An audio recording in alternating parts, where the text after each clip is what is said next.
Disclaimer. My work draws heavily upon the works of Carlos Castaneda. While there are few direct quotes, the underlying concepts are drawn from his work. My interpretations of those works are provided to advance my own point of view and in no way constitute a claim to anything that was not created by me. I have no commercial interest in this work. It is provided free for those who might find value in it. I have no connection with Castaneda's estate, nor with any entity, commercial or otherwise, that claims to be connected with Castaneda or with anyone connected to him. I express no opinion on the claims of those who purport to be connected with Castaneda, in the present or in the past. Lastly, this work should not be construed as in any way condoning, supporting, encouraging, or recommending the use of any dangerous or illegal substance, or the performing of any dangerous or illegal activities.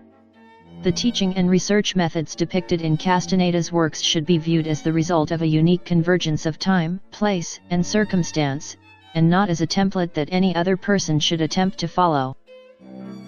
Chapter 9. Into the Nagual. 1. Approaching the Nagual. Don Juan did not use the term Nagual in speaking to Castaneda until well into their association. The term was used, discussed, and the Nagual was experienced many times while Castaneda was in heightened awareness. However, how the Nagual was handled by Don Juan, in dealing with Castaneda, pointed up the difference between the two men's background and experience. For Don Juan, the tonal was the domain of talking, and the Nagual was the domain of feeling. To Don Juan, the Nagual was for witnessing and for experiencing, not for talking about. For Castaneda, coming from the academic world, there was nothing that couldn't be explained or at least made clearer by talking about it. And while Don Juan was very skilled verbally, he didn't say much about the Nagual without heavy probing from Castaneda, not because he didn't want to, but because Don Juan understood that there is really nothing to say about the Nagual. It is, to invoke a much overworked phrase, what it is. And there is no comprehending it on an intellectual level. One internalizes the Nagual in what Don Juan would refer to as a bodily sense. This divergence of understanding was the source of much confusion on Castaneda's part, especially at first. But, bearing out Don Juan's contention in all things of this nature, power makes sure that the apprentice ends up exactly where he should be, at the time he should be there. And such was the case with Castaneda. 2. Power.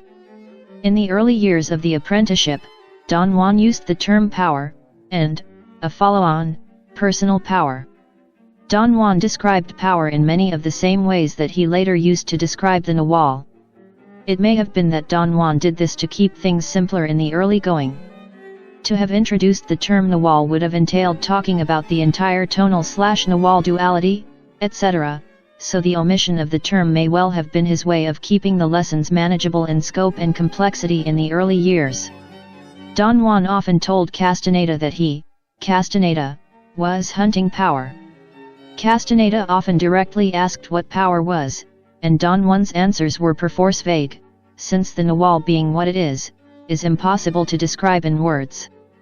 Making matters more complicated was the concept of what Don Juan called personal power.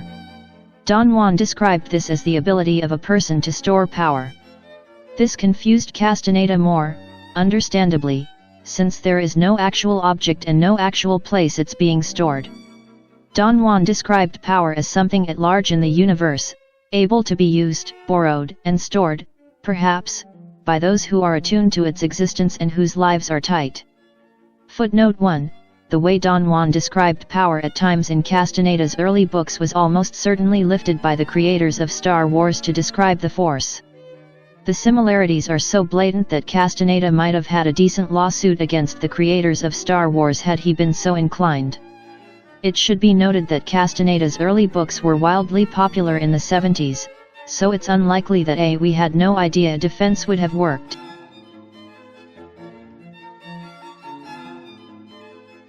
3. Pushed in.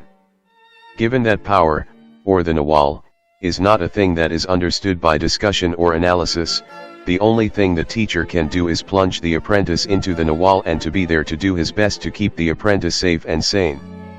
The most direct and outlandish way that Don Juan did this was by the use of 3 power plants, as he called them: Jimson weed, peyote, and what have been popularly called magic mushrooms.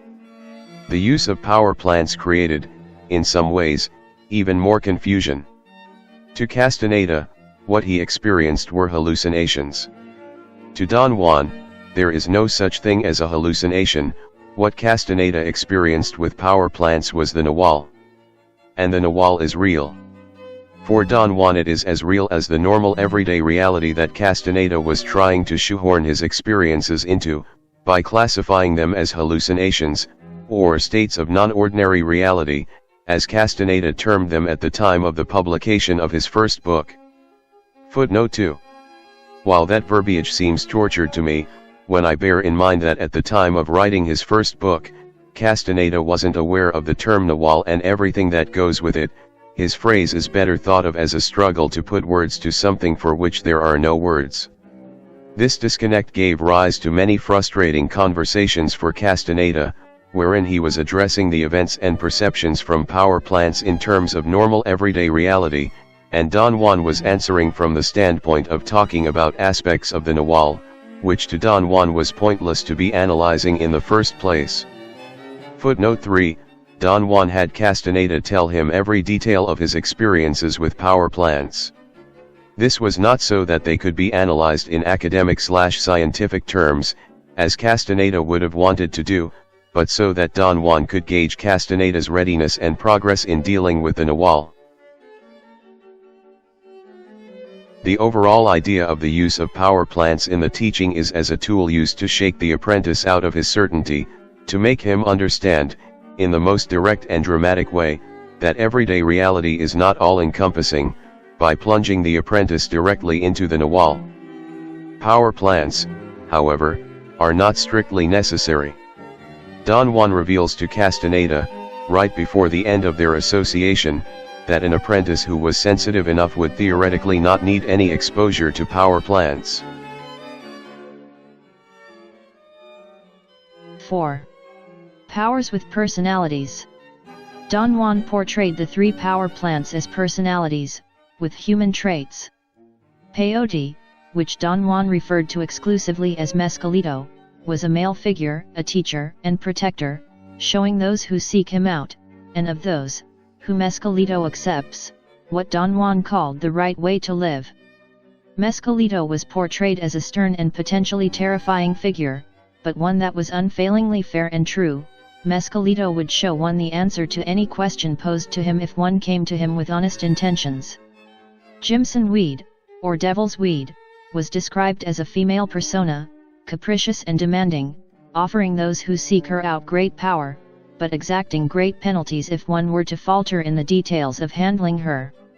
Don Juan described the power of the devil's weed as one belonging to an earlier time, when men of strong, violent nature sought her out in order to acquire tremendous and scary powers, to intimidate and injure their enemies, and cow others into compliance. The smoke. This power plant, a species of mushroom Castaneda could never identify with certainty, was cast as a male figure. In many ways the opposite of the devil's weed, the persona of the smoke was fair and more easygoing. It bestowed power upon its adherents also, but the power it grants one was described as not power over other people, or the power to scare or intimidate others, but rather a power that is concerned with knowledge and insight.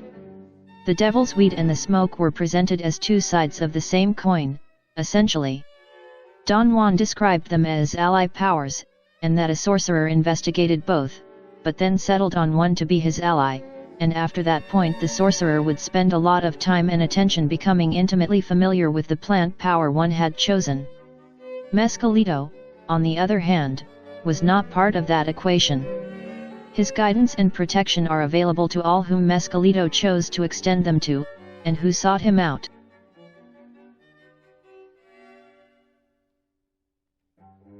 The 3 powers varied widely in the amount of ritual required to access them.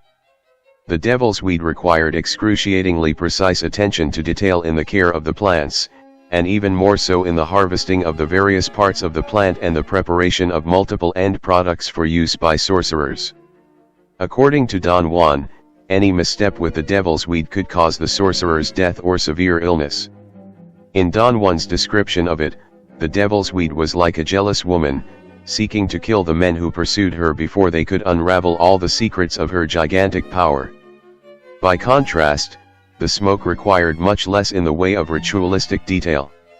What was smoked was a mixture of the mushrooms and several other plants.